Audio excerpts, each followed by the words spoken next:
Bonjour, c'est Anou des ateliers de Anou et je reviens avec une petite vidéo pour vous montrer comment réaliser cette carte que j'appelle la carte chemise. Je suppose que elle a peut-être un autre nom ailleurs, je ne sais pas. C'est pas moi qui ai inventé le tutoriel, je l'ai juste adapté en fonction de ma méthode de réalisation de cartes. Alors, moi j'utilise toujours ce que j'appelle la méthode 1, 2, 3, ça fait des années que je l'utilise, je pense quasiment depuis le début que je scrape, depuis que j'ai un massicot en tout cas. Et donc pour la réaliser, je prends toujours mes papiers que j'appelle le 1, c'est le papier que j'appelle le fond, celui où on met son tampon, où on met son sentiment, etc. Le papier de matage que vous voyez ici en bleu et la base de carte qui est en fait la carte qui s'ouvre. Alors, pour réaliser la carte, donc j'ai besoin de mes boîtes parce que moi je les prépare à l'avance, je prépare des papiers quand j'ai des chutes. Si vous ne connaissez pas la méthode 1, 2, 3, je vous mettrai dans le lien de la vidéo, le lien de... Allez, en dessous de la vidéo, je vous mettrai le lien de la méthode. C'est une vidéo que j'ai réalisée il y a 4-5 mois. Voilà. Donc j'utilise, facile hein, pour faire mes cartes, mes fonds sont déjà faits. Donc je vais prendre un fond blanc pour faire ma petite chemise. Ici, je vais le faire en bleu, c'est un genre de bleu turquoise. Il paraît un peu plus foncé à la vidéo qu'il n'est en réalité. Et j'utilise un fond de carte, une base de carte blanche. Voilà, je vais prendre celle-ci. J'en ai déjà plusieurs de faites, comme vous voyez. Mais quand j'ai fait besoin d'une carte, c'est très facile. Alors, on me demande souvent ce que j'utilise comme papier et quel grammage. Alors, pour les papiers, je dirais basique pour faire mes cartes. J'utilise quasiment toujours du papier Florence 216 grammes. Il est texturé, je ne sais pas si vous voyez bien la vidéo. Il est légèrement texturé d'un côté, un peu plus lisse de l'autre. Ils existent en 70 coloris, ou 75, je ne sais pas exactement, mais il y a beaucoup de coloris. Et donc, je dis sur ces papiers-là. Pourquoi? Parce qu'ils sont teinte de la masse. Donc, je ne sais pas si vous voyez sur la tranche, il est bien bleu. Si je pourrais le rouge, vous pouvez regarder sur la carte. Je n'ai pas dû réancrer. Les bords sont bien colorés, teintés de la même couleur que votre papier. Il se plie très facilement, il est assez souple malgré son grammage important. Il faut savoir que dans le papier, vous devez toujours garder, il a un sens. Il y a un sens où il est un peu moins souple que l'autre. Donc moi, dans la largeur, il est plus souple, vous voyez, il est plus facile. Là, je dois forcer un peu. Mais voilà, donc c'est un papier qui se prête bien, notamment ici, pour faire les arrondis, pour faire tous vos plis. Il ne se casse pas, vous n'avez pas de trou blanc sur les plis. Voilà, c'est du papier de chez Florence qui est disponible dans la boutique, puisque depuis quelques temps, donc j'ai ouvert une boutique en ligne qui s'appelle Boutique Annie. Voilà pour un petit peu le papier que j'utilise. Le papier de fond était un peu plus gros. Ça, c'est encore du papier qui vient de chez de Scrap Plaisir, Créa Plaisir. Mais malheureusement, ils ont arrêté le réseau de VDI. Donc, je n'ai pas encore regardé par quoi j'allais le remplacer. Mais je pense que du papier Florence lisse, dans ce cas-ci, fera bien l'effet également. Voilà. Donc, j'ai mes trois papiers. Comme vous voyez, le matage se met bien sur le numéro 3. Et le numéro 1 se met bien sur le numéro 2. On va laisser le matage et le fond et la base de carte du côté parce qu'on ne va pas y toucher. Je vais prendre donc ce qui va me servir pour faire la chemise de ma carte. Ah, et je suis désolée, il y avait un beau soleil quand j'ai commencé et là le soleil s'est caché. Donc j'espère que vous verrez quand même bien. Alors, je place mon papier de manière horizontale dans mon massicot avec la barre de coupure juste au-dessus. Et pour que ma chemise se voit bien, parce que quand j'avais vu le matage, moi, j'avais pas beaucoup d'espace, je voulais qu'on voit un petit peu mieux la couleur en dessous. Donc, je vais venir un petit peu le retrécir. Pour le retrécir, je ne me fatigue pas, je ne mesure pas. Je vais me positionner sur la ligne juste au-dessus de ma ligne de découpe. Et hop, on y va. Je la mets correctement. Et voilà. Donc, j'enlève plus ou moins un demi-centimètre. Et ça, c'est une chute que je jette directement à la poubelle. Maintenant que nous avons notre papier découpé avec un petit morceau en moins, je vais venir faire la coupure ici pour venir faire le col. Pour faire ça, je centre mon papier. Alors, il fait... Je ne sais même pas combien il fait exactement. Il fait plus ou moins 9, donc je me mets à 4,5. Et comme moi, je suis toujours les carrés, voilà, je me mets bien sur ma ligne ici. Et je viens couper, non pas l'entièreté de ma feuille, donc je mets je prends ma lame en main, je la mets à 3,5. Et puis seulement, je viens la placer sur mon papier et je coupe de 3,5 à 0. Le but étant d'avoir une petite fente comme ça. Je ne vais pas couper tout mon papier sur la longueur. D'accord? Je mets un peu mon massicot de côté, on le reprendra plus tard. Et ici, c'est la seule mesure que vous voudrez faire vraiment manuellement. Vous prenez votre latte ou votre réglé ou votre règle suivant votre région et vous allez vous mettre. Moi, je mets le 1,5 cm sur ma coupure et je viens faire un trait à 0 et à 3. Autrement dit, vous mettez un trait, enfin, un petit point de repère, à 1,5 cm de chaque côté de votre coupure. Ensuite, toujours à l'aide de votre latte ou votre règle, on appelle ça une latte en Belgique, vous venez vous coincer en bas de la coupure et sur votre marquage et avec votre plioir, vous venez voilà, marquer votre pli. Et pareil de l'autre côté, je me mets bien sur mon pli, sur le truc, sur le bord du pli de la coupure et je viens ensuite bien marquer les plis d'un côté, de l'autre. Voilà. Et voilà, j'ai ma chemise. Bon, il n'est pas tout à fait bien sur la coupure, mais ce n'est pas grave, le nœud va venir cacher. Tant que j'y pense, je vais venir enlever mes... Oh, évidemment, si je laisse tomber tout à terre, c'est les aléas du direct à ça. Je vais donc venir enlever mes petits points de façon à ce qu'on ne les voit pas ensuite sur ma carte. Voilà. Alors, comme vous voyez ici, j'ai mon sentiment. Je ne voulais pas qu'il soit attaché à ma chemise, donc je vais venir le découper pour le faire de manière séparée de ma petite chemisette, de ma petite chemise, oui. Et je viens découper environ 2 cm. De nouveau, moi je m'aligne toujours sur une ligne, donc ça fait un tout petit peu moins de 2 cm. Mais c'est parfait, mon vœu va y rentrer dedans. Puis, parce que si je mets sur ma carte ma chemise et que je viens y rajouter ensuite mon vœu sur le petit morceau, vous allez me dire à quoi bon couper puisque les morceaux se touchent. Donc pour éviter cela, je viens encore retirer. Vous voyez, je ne me fatigue pas. Je me remets de nouveau une ligne plus haut que ma marque de coupure et je viens couper. J'ai madame qui commence à vieillir, elle fait un peu des bourloches, mais ce n'est pas grave. Voilà, on va un petit peu les cacher. Je ne sais pas comment on dit ça en français, des bourloches. Et donc maintenant, j'ai ma chemise et j'ai l'endroit pour mettre mon sentiment. Donc on y est, je vais mettre mon sentiment. Je vais chercher un bloc acrylique.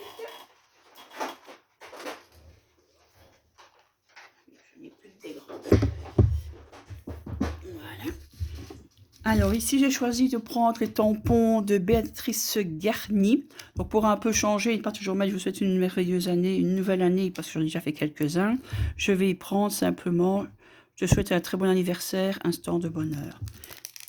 C'est la collection intemporelle de Béatrice Garnier. C'est une marque française, donc moi j'essaye aussi de promouvoir les marques françaises, en tout cas européennes, puisqu'on n'a pas trop des Belges, nous. Enfin, par hasard, et encore. Alors voilà, donc j'ai choisi mon vœu. Je regarde s'il rentre bien dans mes 2 cm, c'est tout juste. Et je vais venir... Désolée pour le bruit. Je vais venir l'embosser à chaud dans un coloris qui ressemble à mon fond de gars. Donc je regarde dans mes Versafine clairs. Voilà, j'ai une couleur qui me plaît bien.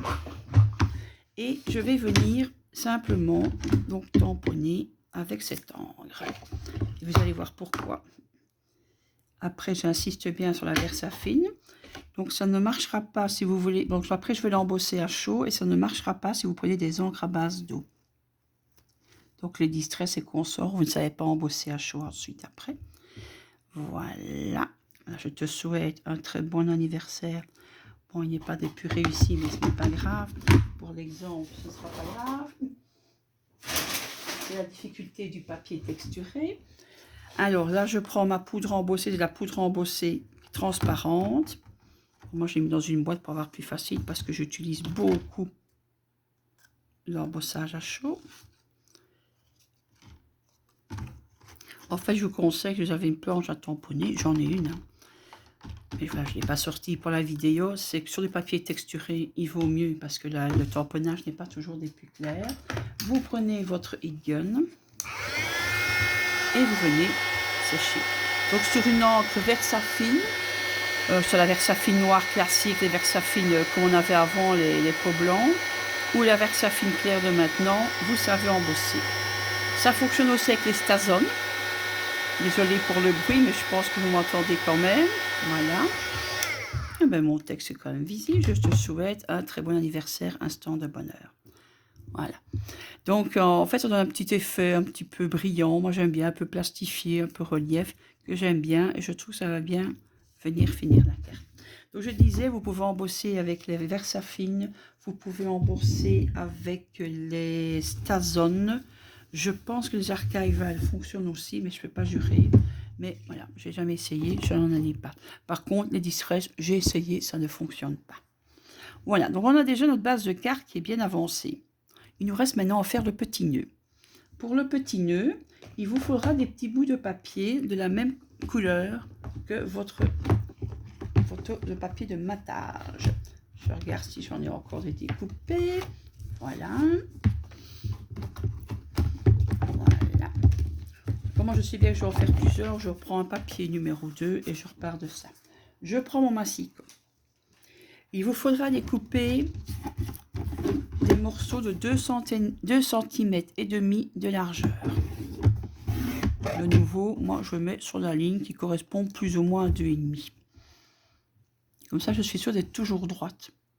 Dans la mesure du possible, c'est ce que je fais. Ici, j'en découpe 2 parce qu'il m'en faudra une de 10 cm. 10 cm et demi. Non, 10 cm sur 2,5. Et une de 7,5 sur 2,5. Donc, 10 sur 2,5, 7,5 sur 2,5. Et puis, il m'en faudra une toute petite d'un demi-centimètre. Voilà, j'essaie de bien la tenir droite sur 2,5. Voilà, le reste des morceaux, je les mets de côté dans mes chutes de papier. Je range mes tampons sur le côté. Je fais un peu de ménage pour que j'aie un peu de place. Voilà. Et je n'ai plus besoin du massicot, donc je le mets de côté. Donc maintenant, je vais m'attaquer à mon nœud. Et c'est donc ces 3 morceaux-ci qui vont me servir. Je mets ma carte de côté aussi, voilà. Comme ça, vous voyez bien. Pour réaliser le nœud, je vais utiliser la perforatrice qui se trouve avec l'outil enveloppe. C'est un outil enveloppe que moi je vends de la marque Vassen. Je sais que celui de chez Action donne la même perforatrice. Si vous avez l'outil enveloppe qui est vendu notamment chez Stampin' Up, la perforatrice existe, mais elle est attachée sur la plaque de pliage. C'est pareil, vous faites la même chose, mais simplement avec une perforatrice un peu différente. Si vous n'avez pas de perforatrice, vous pouvez me demander le schéma, donc le gabarit. Je vous ai fait un gabarit en PDF, mais je ne sais pas comment le mettre en dessous de la vidéo, donc je ne pense pas que je pourrais m'y mettre. Alors, blabla fini, on travaille. On reprend notre papier, donc on prend le plus grand de 10 x 2,5, je le plie en 2. Je n'ai pas besoin de marquer le pli, c'est tellement petit. Je n'ai pas besoin de prendre mon plioir pour ça, je veux dire. Voilà. Je le laisse fermer, je garde le pli en main et bien l'ouverture devant moi. Je vais venir réaliser des demi-encoches sur le côté. Pour faire ça, je prends ma perforatrice. Je vais essayer de vous la mettre dans l'autre sens pour que vous voyez bien. Donc, je prends bien le morceau plié en main, je laisse le morceau qui est, je dirais, ouvert. Et je viens me coincer au milieu de la perfo. Donc, je vais jusqu'au bout et je me mets bien mon papier au milieu de la perfo. Je ne sais pas si vous voyez bien, je pense que normalement, la mise au point c'est faite. Voilà, je m'abaisse parce que je ne sais pas perforer comme ça en l'air. Donc, je remets bien mon papier au milieu et je perfore. Et vous obtenez quelque chose qui ressemble à ça. Vous faites la même chose de l'autre côté. Donc, je sens bien le bord de mon papier au milieu de ma perforatrice. C'est un peu plus difficile de bien la mettre puisqu'il n'y a plus beaucoup de papier de largeur, je veux dire. Et vous la coupez. Voilà. Bon, je n'ai pas vraiment la pointe habituelle, mais ce n'est pas grave, ça fonctionnera quand même. Donc, on a quelque chose comme ça, quand je l'ouvre. On garde le papier ouvert. Maintenant, je vais centrer mon pli sur ma perforatrice, donc la même façon que tout à l'heure, mais je garde mon papier ouvert et ça va me faire une encoche au centre. Voilà. Je retourne mon papier et je fais la même chose. Tracassez pas, ça a été calculé pour qu'il reste plus ou moins 1/2 cm au milieu. Ok? Ensuite, vous prenez votre plioir. Si vous n'avez pas, vous pouvez prendre un pinceau, hein, quelque chose de rond en tout cas, pour venir enrouler le papier. Et ce que j'aime bien ce papier, c'est qu'il s'enroule très bien. Voilà, il est assez souple malgré son grammage. Et je viens simplement un petit peu casser les fils du papier pour qu'il s'enroule mieux pour faire le nœud. Et je fais forcément pareil de chaque côté. Je fais quand même attention parce qu'au milieu, il n'y a qu'un demi-centimètre. Si vous tirez comme une malade, vous risquez de casser votre papier carrément.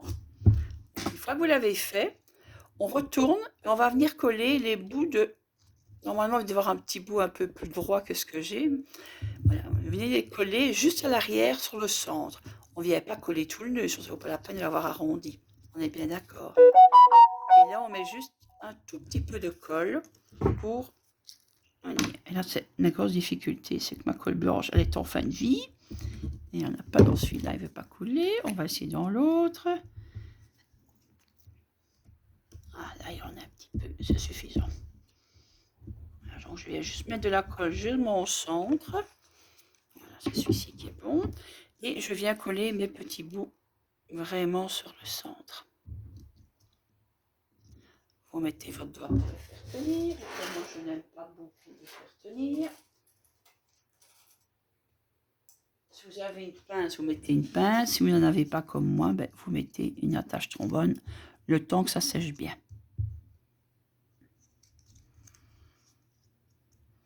Mais moi, j'ai mes petits bouts qui dépassent. Alors, si comme moi, vous avez des petits bouts qui dépassent parce que je n'avais pas bien centré, ben, vous venez simplement arrondir sur les bords. J'en ai 2 qui dépassent.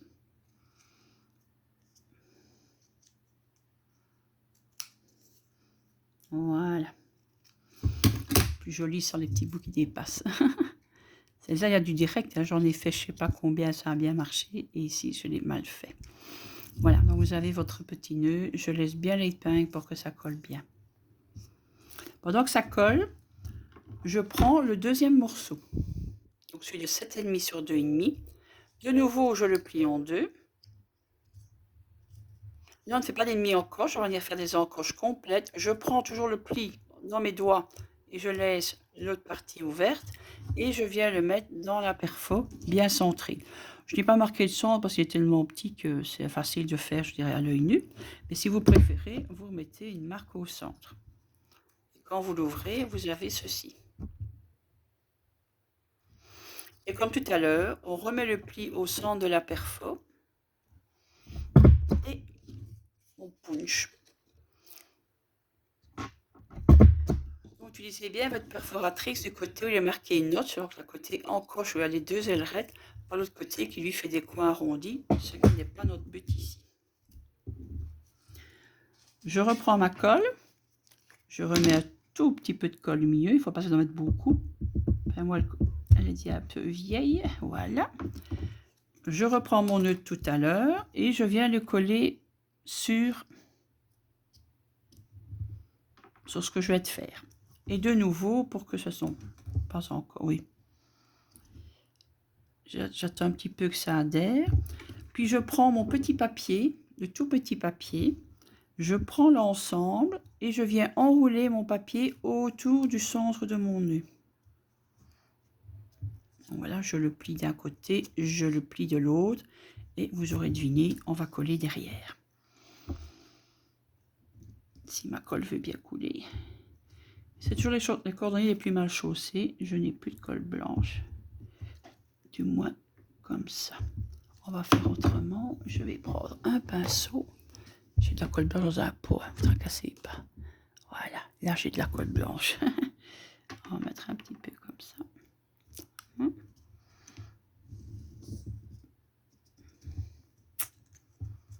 Et également. Voilà. Et de nouveau, je viens remettre mon épingle pour que tout tienne bien. Voilà. Pendant que ça sèche, donc vous avez votre nœud qui est réalisé en fait. Hein. Pendant que ça sèche, on va venir coller le reste. Et le reste, moi, je suis une adepte du double face, donc on va utiliser du double face. Ici, pour avoir plus facile, je prends mon dérouleur. Sinon, je prends du double face ordinaire, celui que vous avez chez vous. Donc, je viens mettre du double face tout le long de ma chemise, y compris le long du col. J'en mets encore un petit bout là pour essayer que ça tienne. Et je viens centrer ma chemise. Voilà, je rentre un peu les bouts de colle. Je viens centrer ma chemise sur mon fond de carte. Voilà, ça me paraît plus ou moins droit.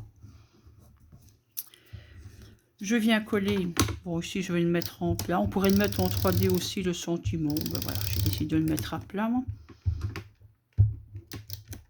Voilà. Et donc je viens mettre mon sentiment et j'essaye de laisser plus ou moins le même espace ici en dessous qu'il y avait ici au-dessus. C'est déjà pas mal, hein? Je reprends mon nœud qui normalement doit être collé, voilà, il colle. Je reprends un peu de colle blanche. Hop, le pot est un peu loin de moi, je n'avais pas prévu, je pensais qu'il en restait encore dans mes petits pots, mais non. Voilà, je remets un peu de colle blanche. Je n'en mets pas partout, j'en mets que sur le milieu. Et je viens le coller à la base de ma chemise. Tantôt, je vous avais dit que je n'avais pas coupé tout à fait bien, plié tout à fait sur le bord, mais ça ne se voit pas. La chemise va venir cacher l'imperfection si vous n'avez pas plié tout à fait au bout de votre pli. Et donc vous avez votre carte avec le nœud. Il ne vous reste plus qu'à mettre les boutons, mais j'en ai pas sur la main, donc je ne vais pas les mettre maintenant. Mais voilà, ici j'en ai mis 2. Il faut que je cherche mes petits boutons parce que j'en ai plus. Et les merceries sont fermées, donc c'est le problème. Il ne me reste plus qu'à venir coller le tout sur ma base de carte. Je voulais quand même vous faire la vidéo, même si j'avais plus les boutons, je me suis dit quand même des boutons. Vous savez coller 2 boutons ou 3 boutons, si les petits boutons sont petits, vous en mettez 3. Et donc je viens coller le tout sur la base de la carte. Voilà. Moi, ce que j'aime bien faire aussi, comme ça je vous montre comment je fais mes cartes jusqu'au bout, c'est que je viens encore généralement mettre un petit sentiment à l'intérieur. Comme je l'ai mis en bleu turquoise à l'intérieur, à l'extérieur, je vais aussi revenir mettre un sentiment. Je vais regarder ce que j'ai. Donc je l'ai mis sur tout anniversaire, instant de bonheur, et je vais marquer simplement, happy birthday peut-être. Voilà, donc je vais marquer ça, voilà. Donc toujours la même planche intemporelle, joyeux anniversaire. Je vais mettre simplement, profite de cette journée, une année de plus, un moment particulier, je pense bien à toi. Je vais venir le mettre plus ou moins centré, hein. C'est quand même de mettre le texte droit. Je reprends, si je le retrouve, mon bloc acrylique. Les tampons, je laverai après. Voilà, je remets mon encre, la même que tout à l'heure, la Versafine. Et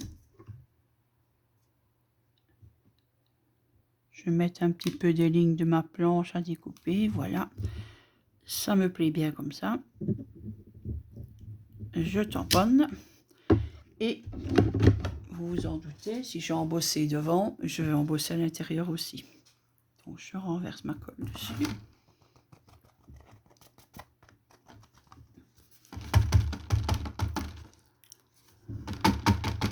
Je tapote pour faire enlever l'excédent, voilà. Il existe des petits coussins embossés, des petits coussins embossés, des petits coussins, non, pas un coussin embossé, c'est un antistatique quoi. Voilà, je ne l'ai pas fait, mais je sais que sur ce papier-là, ça ne marque pas beaucoup. Sur le papier, par contre, texturé, c'est peut-être mieux d'utiliser. Et je fais chauffer.